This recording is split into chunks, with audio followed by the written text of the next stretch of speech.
Hi, so this is EEE 121, Data Structures and Algorithms for EEE, Lecture 14, which is on complete search. So we are going to talk about backtracking, recursive complete search, and iterative complete search. Now, before we get into it, let's just have an overview again. What are our problem-solving paradigms? So, the first, divide and conquer, we should have already encountered in our sorting algorithms, in particular merge and quick sort. So our next programming paradigm to tackle will be on complete search. Now, just a little preview, we won't be actually having a formal lecture on greedy algorithms as they are fairly simple. And then for dynamic programming, this will be a separate topic for your next exam. Now, ad hoc problem solving is not covered in our course. Now, so what is complete search? So complete search is by solving our problems by going through all the possible solutions. So this is also known as brute force, wherein we try every possible solution that we can think of and evaluate if they are valid solutions.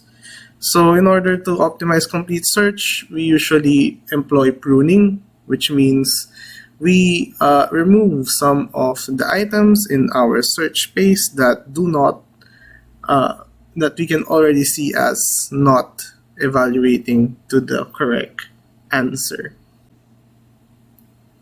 So, saan nga ba ginagamit ang complete search? So, usually yung complete search is ginagamit natin siya when we just want to know if a certain solution exists. And by extension, we can also use complete search to find a single solution.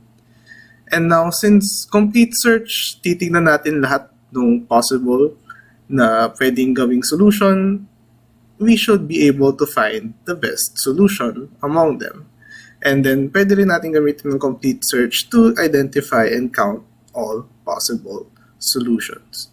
So, although hindi naman tayo restricted to these cases, complete search is almost usually used when the question to the problem is of these natures. So, for complete search, we have two implementations rather.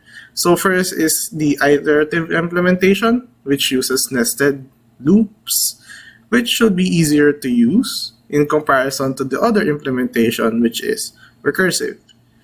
And so more on recursive algorithms later. So for now, example muna tayo on iterative complete search.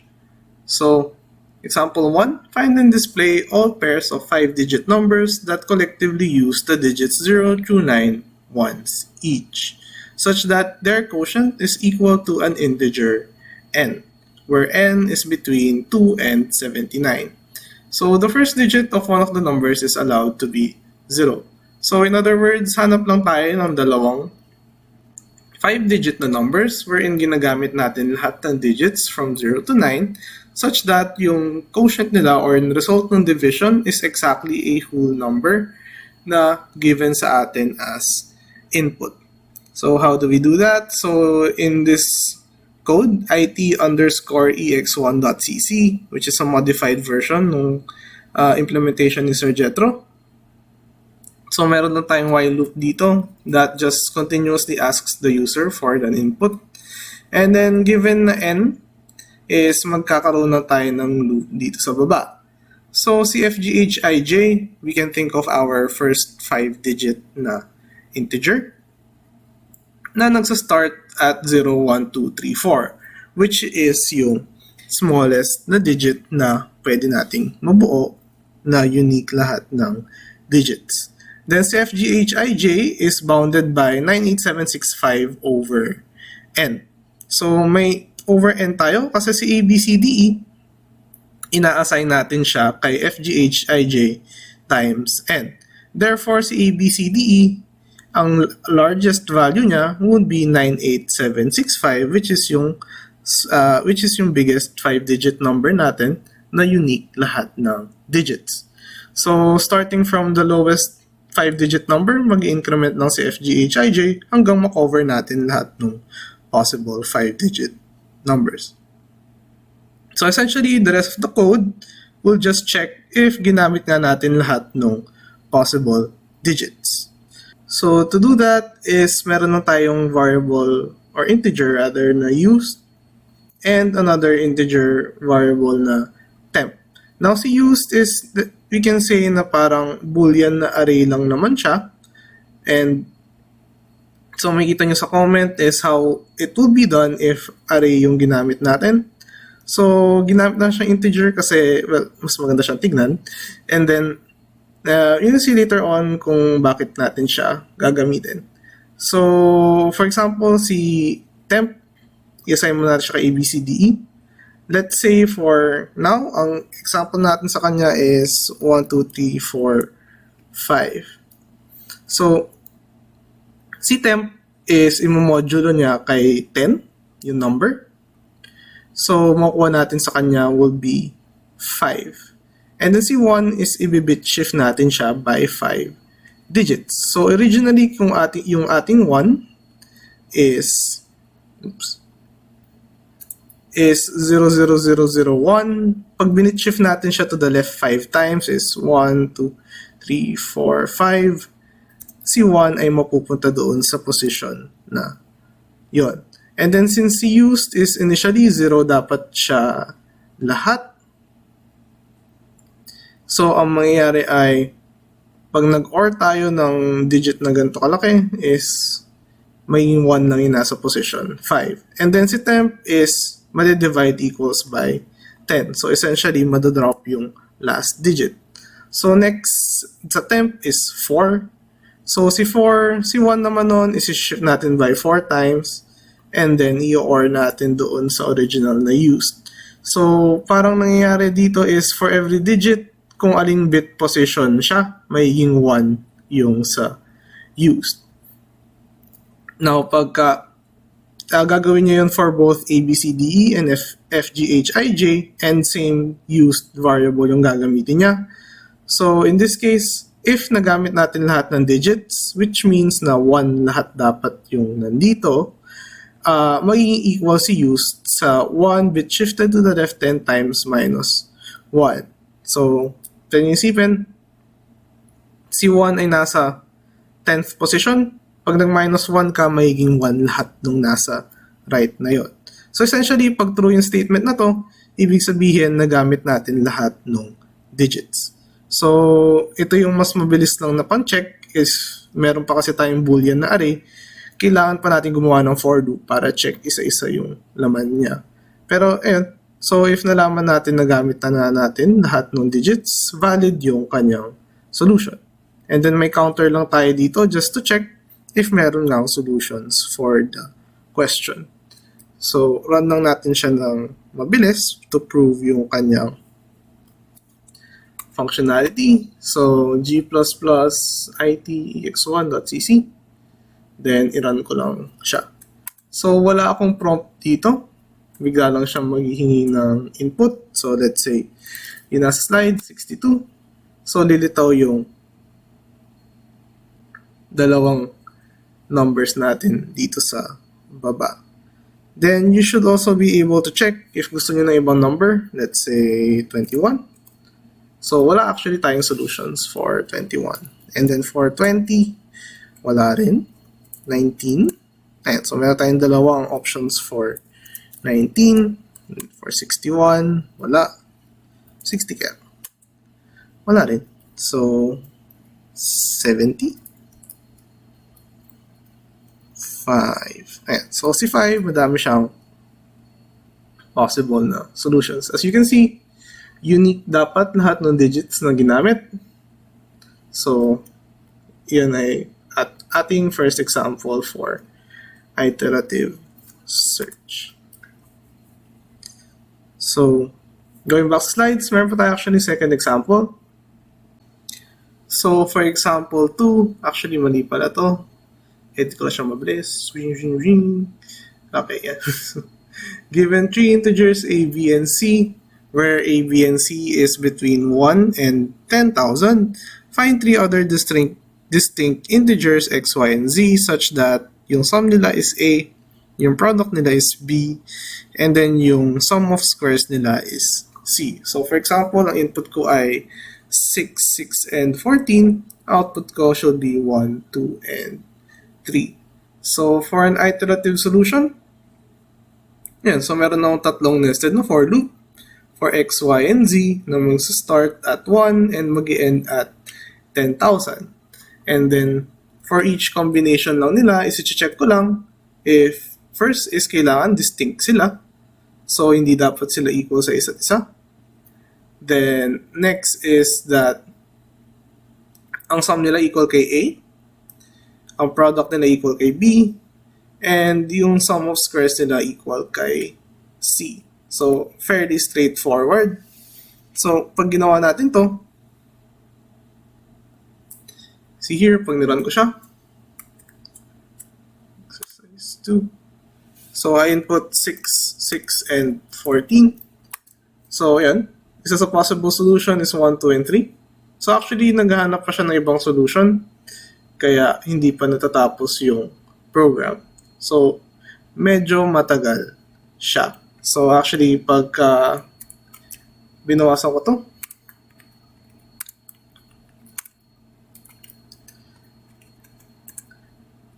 six, 6, 14. So tapos, yeah. So dun pa lang siya natapos nung binawasan ko yung inputs. So as we can see here, yung ating runtime, since tatlong nested na for loop siya, is nagiging NQ. So, anong pwede natin gawin dito? So, if kailangan talaga natin na 10,000 yung limits. So, ang isang option natin dito is yung tinatawag natin na pruning. When we have yung ating x tsaka yung y value, since alam natin yung sum nila would be equal to a, pwede nating bawasan yung number, pwede natin bawasan yung possible solutions for z. So in this case, modify lang natin siya that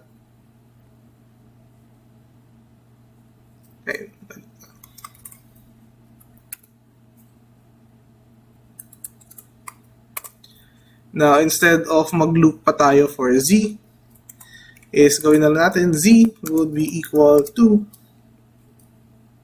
a minus x plus y, since kailangan xy plus z equals kay a.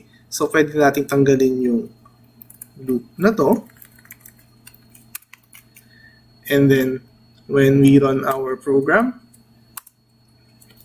6, 6, 14, mas mabilis siyang matapos even though 10,000 pa rin yung limits natin. So yung tinatawag na pruning when we reduce the number of possible cases na i-check natin. So going back slides, so yun ay ang ating iterative na complete search. So now we go to recursive complete search, wherein we use recursion to explore yung possible na solutions. So, mas commonly used to when we have puzzles or puzzle solving na applications or game playing na applications.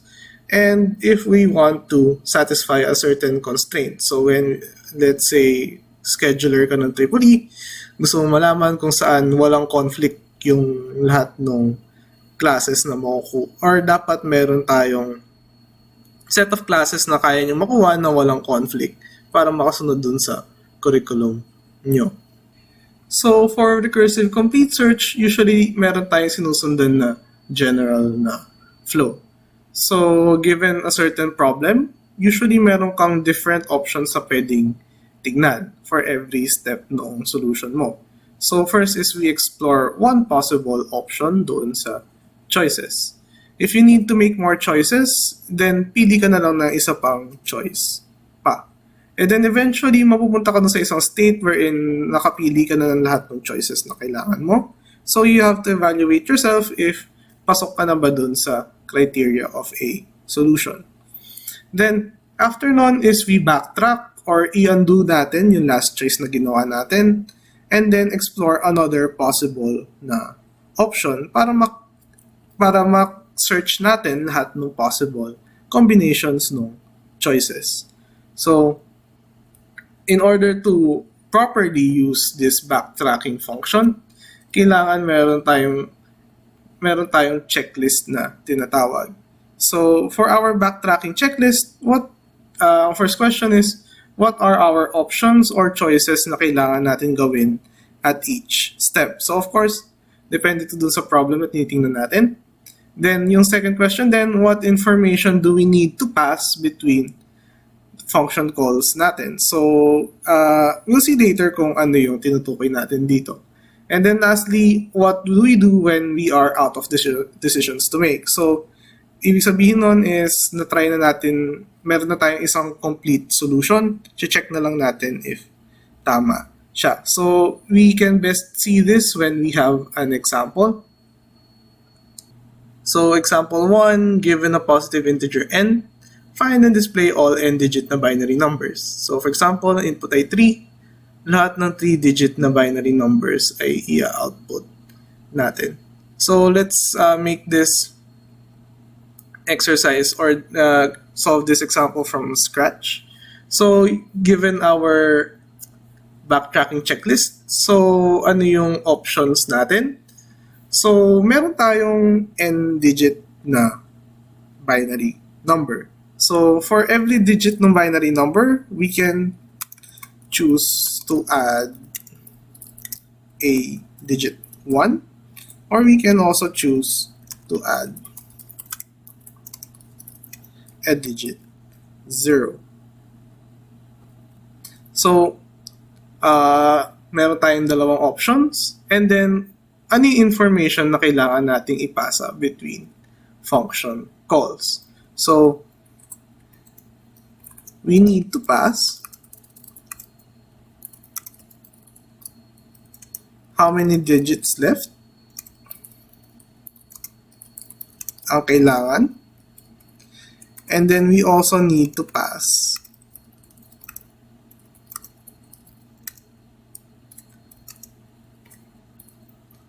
what were the previous na decisions. So actually, we can also see na si n, we can say na siya yung number of digits left. And then, yung previous decisions natin, so we need to have a container for that. So pwede natin dagdagan yung ating input sa function. Let's say, a string. Let's call it so far. Then by default, empty string siya. So when we choose to add 1, we make a call, find binary, yung n, subtract natin by 1 kasi magdadagdag na tayo ng extra digit. And then si so far is mag-a-add tayo sa kanya ng string na 1. Then, dun sa when we choose 0 naman is we add 0. So, iyan yung ating recursive calls. So, after nito is kailan natin malalaman if we have made all our decisions. So, that is when if Cn is equal na siya kay 0. So, when n is equal to 0, that means napili na natin lahat ng digits for our number. So, pwede na natin siyang i-output.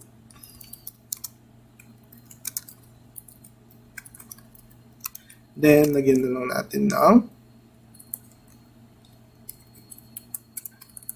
comma sa dulo para mag-separate yung ating outputs. So, if n equals 0, i-print na natin siya. Otherwise, is ito yung gagawin natin.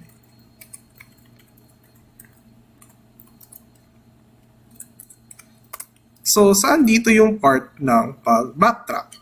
So, given yung inherent nature ng ating recursion, yung pag-backtrack or yung pag-undo is easily done when natapos yung ating function call. So, magpa-pop yung stack natin and basically ma-undo yung last operation na ginawa. So, after nating mag-add ng 1, tatapusin niya muna yon and then babalik siya doon sa function na to and then i-explore niya si function or si option number 2. So, essentially, yung pag-backtrack natin is done by our recursion call itself. So, just to confirm, nagagana siya. Before that, I think nakalimutan ko na i-define si int. Okay. So, pag nirun natin, g++, so, bt ex1.cc.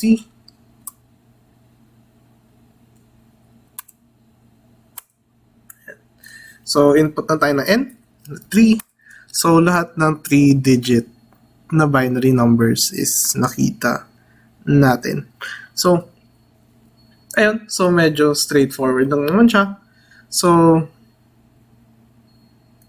let's move on to our next example, which is actually building up on that lang. So, given two positive integers, n and k, find and display all n-digit binary numbers that have k 1 digits. So, kanina, i-output natin lahat ng 3-digit na binary numbers. So, in this case is, i-output lang natin lahat ng merong dalawang 1 na digit. So, meron pwede natin gawin dito. Before we actually output it over here, pwede tayong magdagdag ng extra condition. So, if so far, let's make a function na lang, count 1 lang. So far, so instead of n lang yung input, nilagyan natin ng k. And yun ipapasa natin would have k as an input. So int n, int k. So, ang magbabago dito is magdadagdag lang natin. So, kailangan din natin ipasa yung k information. K information. So, count 1 so far should be equal kay k bago natin siya i-output. So, si count 1 integer, input niya is std string.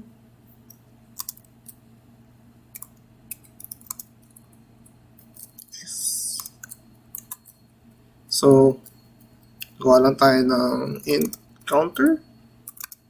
Natin is 0. Then, gawa lang tayo ng for loop. So, for each character in S, if C equals siya kay 1 counter plus plus, then return lang natin si counter. So, running this, 3 space 2. So, na-eliminate natin yung ating other options. Although this will be somewhat inefficient kasi, for example, meron na akong, well, this is, let's say yung example ko is 5 and then 2 ones. So, meron akong mga cases wherein I already chose tatlo na yung mga ones ko and then magpo-progress pa rin yung ating recursive calls for it. So, technically, medyo naging inefficient tayo kasi meron tayong mga cases na tinitingnan na from the start pa lang, dapat alam na natin na mali or hindi na sila valid na solutions. And since pinapasa rin naman natin yung k dito, what if k, instead of sabihin na siya yung required na ones digit, sabihin natin na siya yung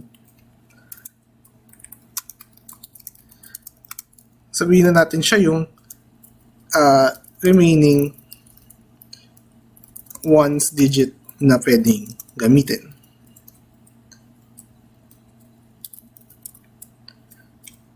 So, whenever we choose to add 1, si k, deductan natin ng isa.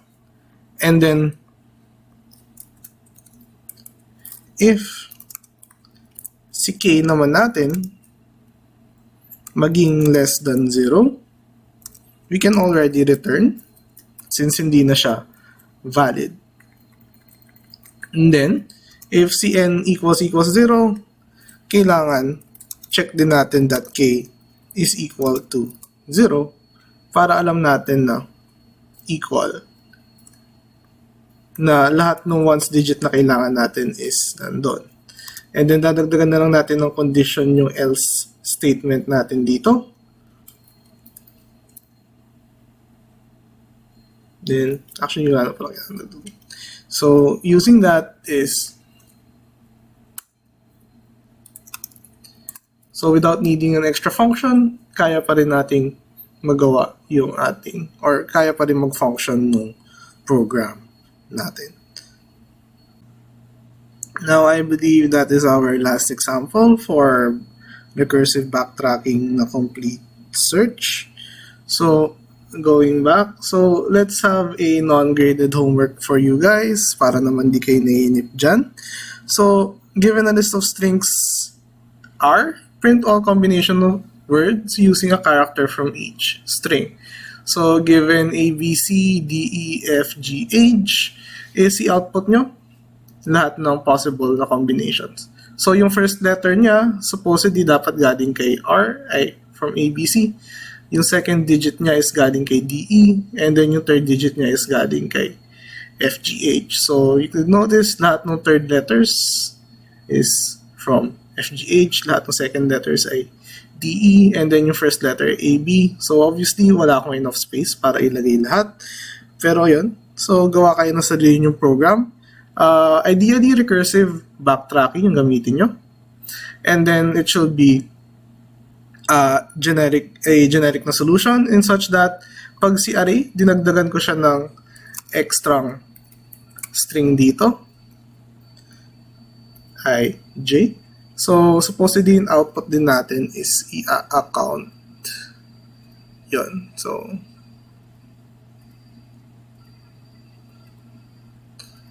and pwede ko rin habaan yung initial na inputs ko, and supposedly kaya pa rin gawin ng function nyo.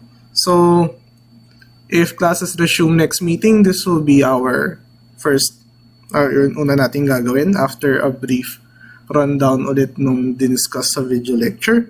And if wala naman, well, pag-usapan na lang natin if wala na talaga. So, yun lang for this video lecture. Hopefully may naintindihan kayo. And if you have any questions, just send me an email or make a comment in Google Classroom. So maraming salamat sa pakikinig. See you. Ingat kayo dyan.